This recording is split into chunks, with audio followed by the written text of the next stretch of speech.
Hello दोस्तों, जय श्री राम।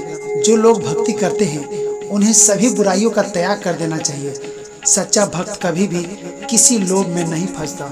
इसी पर एक छोटी सी कहानी आप लोगों के बीच लाए हैं। आप लोगों से विनती है कि कृपया वीडियो में अंत तक जरूर बने रहिएगा। तो चलिए शुरू करते हैं। दो संत एक साथ रहते थे। एक संत दिन भर भक्ति करता था, दूसरा संत रोज शाम को भगवान को भोग लगाकर खाना खाता था। एक दिन दोनों संतों के बीच झगड़ा हो गया, क्योंकि दोनों खुद को श्रेष्ठ बता रहे थे। भक्ति करते समय मन शांत रखना चाहिए और सभी तरह की बुरे विचारों से बचना चाहिए। जो लोग इस बात का ध्यान रखते हैं उन्हें भगवान की कृपा मिलती है। इस संबंध में एक लोक कथा प्रचलित है। कथा के अनुसार पुराने समय में दो संत एक साथ रहते थे। दोनों की भक्ति का तरीका अलग अलग था। एक संत दिन भर तपस्या और मंत्र जाप करते रहता था, जबकि दूसरा संत रोज सुबह शाम पहले भगवान को भोग लगाकर और फिर खुद भोजन करता था। एक दिन दोनों के बीच झगड़ा होने लगा कि बड़ा संत कौन है।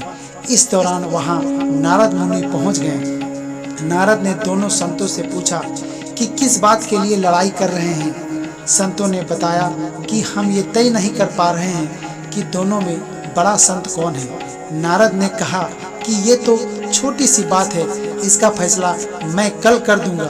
अगले दिन नारद मुनि ने मंदिर में दोनों संतों की जगह के पास हीरे की एक एक अंगूठी रख दी। पहले तप करने वाला संत वहां पहुंचा।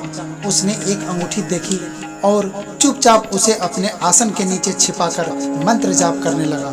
कुछ देर में दूसरा संत भगवान को भोग लगाने पहुंचा। उसने भी हीरे अंगूठी देखी, लेकिन उसने अंगूठी की ओर ध्यान नहीं दिया। भगवान को भोग लगाया और खाना खाने लगा। उसने अंगूठी नहीं उठाई।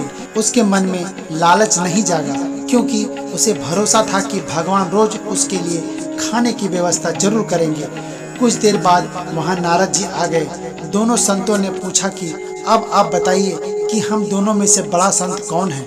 नारद ने तपस्या करने वाले संत को खड़े होने के लिए कहा। जैसे ही वह संत खड़ा हुआ तो उसके आसन के नीचे छिपी हुई अंगूठी दिख गई। नारद मुनि ने उससे कहा कि तुम दोनों में भोग लगाकर खाना खाने वाला संत बड़ा है। तपस्या करने वाले संत में चोरी करने की बुरी आदत है।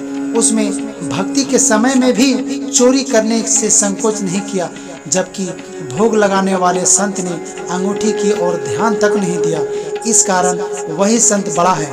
और इस प्रसंग की सीख यह है कि भक्ति तभी सफल होती है जब भक्त के मन में बुरे विचार ना हो। भक्त बुरे काम ना कर सकता हो। जिस भक्त के विचार पवित्र है और जो बुरे कामों से दूर रहता है, सिर्फ उसे ही भगवान की कृपा मिलती है। दोस्तों, बस यही थी एक छोटी सी कहानी। उम्मीद है आप लोगों को पसंद आया होगा। तो एक लाइक और चैनल को सब्सक्राइब जरूर कर दीजिएगा। तो चलिए फिर मिलते हैं अगले वीडियो में। तब तक के लिए अपना ख्याल रखिएगा। जय श्री राम।